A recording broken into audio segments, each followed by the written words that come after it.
오늘 오전에요. 이 윤석열 전 대통령이 구속 수감돼 있는 서울구치소를 폭파하겠다. 이런 협박 전화가 있어서 한 차례 또 소동이 벌어졌습니다. 범인은 긴급 체포가 됐지만요. 오늘까지 일주일 새에 전국에서 7건이나 테러 협박 사건이 벌어졌습니다. 시민들의 일상을 뒤흔들고 또 경찰력을 비롯해서 사회적인 낭비도 심각한 수준에 이르고 있다는 그런 평가가 많습니다. 특히 눈길을 끄는 거는요. 최근 이제 잇따라서 팩스 테러 협박이 벌어지고 있는데 모두 같은 이름의 일본 변호사를 사칭하고 있다는 겁니다. 이런 유형의 팩스 테러 협박 2년 전부터 우리나라를 상대로 해서 40여 건이 계속이 됐는데 한동안 중단됐었다고 합니다. 그런데 최근 이렇게 다시 출몰하고 있어서 우리 수사 당국을 긴장하게 만들고 있습니다. 일단 최근 그 공영장 폭파부터 이 황산 테러, 폭발물 설치 등이 다중이용 시설에 폭발물을 설치했다는 테러 협박이 전국 곳곳으로 확산하고 있습니다. 이 같은 협박 시리즈의 시작은요, 지난 5일입니다. 이 서울 중구의 신세계 백화점 명동 본점을 폭파하겠다는 협박 예고글이 온라인에 올라온 겁니다. 이 때문에 고객 4천 명이 긴급 대피해야 했습니다. 지난 7일에는 이 서울 영등포구의 한 외국인 주민센터로 한국 학생과 교사들에게 황산 테러를 하겠다 이런 협박 팩스가 들어왔습니다. 이어 8일 밤 10시 30분쯤에는요. 서울 중구 저동에 있는 국가인권위원회 사무실의 팩스로 광주광역시 동구에 있는 이 롯데백화점과 서구의 신세계백화점을 폭파하겠다 이런 협박 메시지가 들어왔는데요. 인권위는 이 주말이 지난 뒤인 어제 이런 내용을 확인을 해서 서울 마포경찰서에 신고를 했고요. 곧바로 광주 현지의 군과 경찰, 소방이 해당 백화점들에 대해 급히 수색 작업을 벌이긴 했지만 폭발물은 없었습니다. 네, 지난 10일 오후에는 서울 송파구 올림픽 체조 경기장에 폭발물이 설치됐다는 신고가 팩스로 접수되면서 이곳에서 콘서트를 보기 위해 모인 이 관객 등 2천여 명이 긴급 대피해야 했습니다.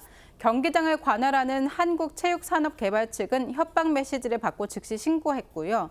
긴급 출동한 경찰 그리고 소방당국은 인력 70여 명과 장비 19대를 동원해서 현장을 통제한 뒤에 1시간가량 수색했지만 폭발물은 발견되지 않았습니다. 결국 지난 5일부터 불과 일주일 새에 이제 9일 하루만 제외하고서는 매일 전국에서 무려 7건의 테러 협박 관련 신고가 접수가 된 겁니다. 그런데 경찰이요, 이 최근 나흘 동안에 3번 일어난 그러니까 영등포구의 외국인 주민센터, 또 광주광역시의 백화점, 서울 올림픽 체조 경기장 등을 대상으로 한 협박 팩스들을 살펴본 결과 팩스의 발송 번호 그리고 명의가 모두 같은 것으로 확인이 돼서 지금 동일범에 무게를 싣고 수사 중입니다. 더욱 눈길을 끄는 거는요, 이 범인이 모두 일본인 변호사를 자취하고 있는 거, 이게 지금 특징입니다.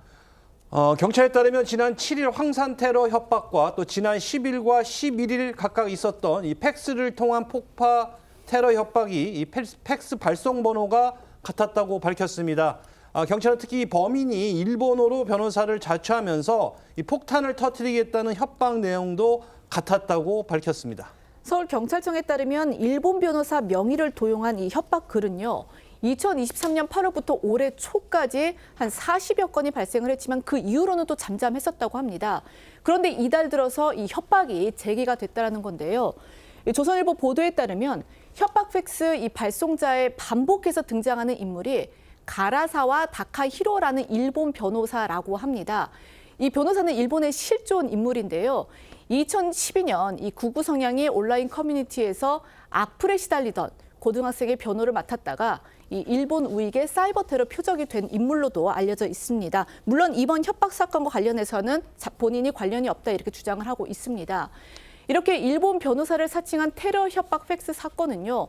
우리나라 국회와 법원, 지하철역, 학교 등 주요 시설에 폭발을 설치했다 이런 내용의 협박과 함께 이 세상은 구원할 수 없다.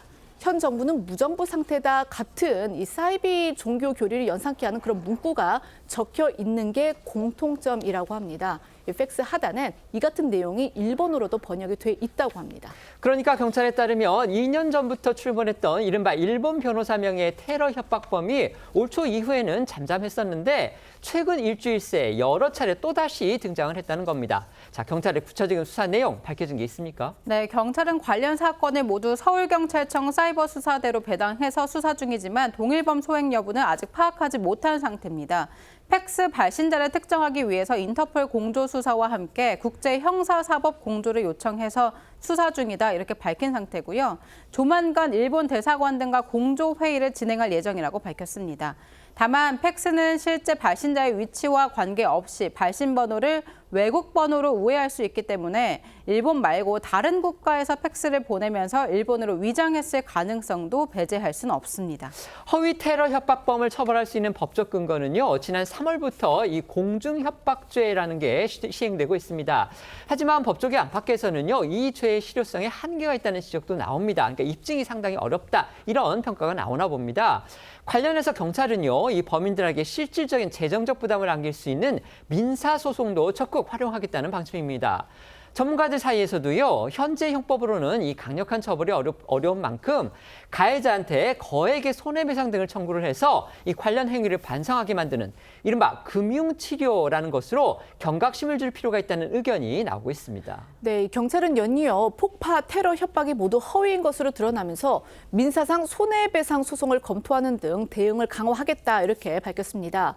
말씀하신 대로 지난 3월에 신설된 이 공중협박죄, 이거의 입증이 쉽지 않아서 이 형사처벌이 어려워지면서 결국 실효성이 부족하다, 이런 이제 지적이 많아지면서 이 손해배상 같은 민사소송을 통해 유사 범죄를 막겠다는 취지입니다.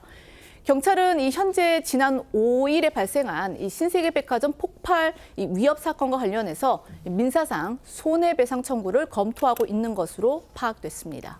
황태정 경기대 경찰 행정학과 교수는요, 이 중앙일보에 이 행정력의 낭비, 또 재산적 손해 등 이 허위 신고가 발생시킨 피해에 대해 이 책임을 묻는 게 합리적이고 또 민사소송이 좋은 수단이 될 수 있다는 의견을 내놨고요. 관련해 오늘 한 라디오에 출연한 이 오윤성 순천향대 경찰 행정학과 교수도 이 사법부의 처벌 의지가 약하다고 지적하면서 강력한 형사, 민사상 제재 필요성을 강조했습니다. 지난 5일부터 지금 일주일 새에요, 전국에서 7건의 지금 테러 협박, 그러니까 폭발물 테러 협박 신고가 벌어졌고요. 이것에 따라서 경찰들이 출동을 하고 또 소방이 출동을 하고 또 그 협박을 받은 업장, 그러니까 백화점들이 있었는데요. 그 시간 동안에는 결국 이제 뭐 수색이 벌어지는 그 시간 동안에는 영업을 할 수가 없죠. 그렇기 때문에 수억 원의 매출 손실을 그렇게 봤다고 합니다. 이런 사회적인 경제적인 낭비가 지금 벌어지고 있는데, 최근에 벌어지고 있는 이른바 3건의 그 팩스 협박과 관련해서는 또 일본인 변호사 실명의 그 일본의 변호사를 자칭하는 그런 또 협박이 이루어지고 있는데, 이게 지난 2년 동안에 우리나라를 상대해서 40여 건이나 있었던 것이 몇 개월 동안 잠잠하다가 지금 이번 주에 다시 이렇게 기승을 부리고 있다고 합니다. 이에 대해서 지금 경찰 지금 대응하는 게 좀 마땅치 않아 보인다고 하는데요.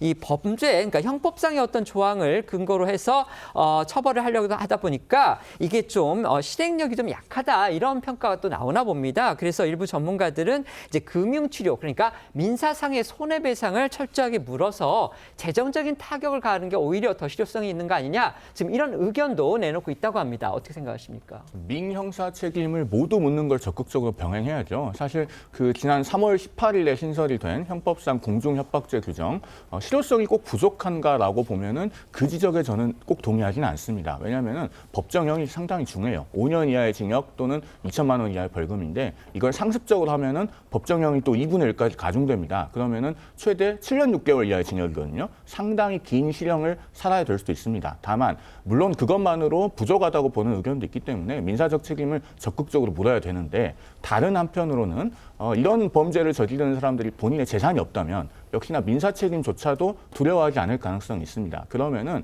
처벌도 최대한 강화를 하고 또 나아가서 정신적인 문제로 비롯되는 경우도 있을 것이기 때문에 그런 경우에는 치료 감호도 좀 적극적으로 병행하는 그런 형사 정책적인 노력도 병행되어야 하지 않겠는가 생각해 봅니다. 네.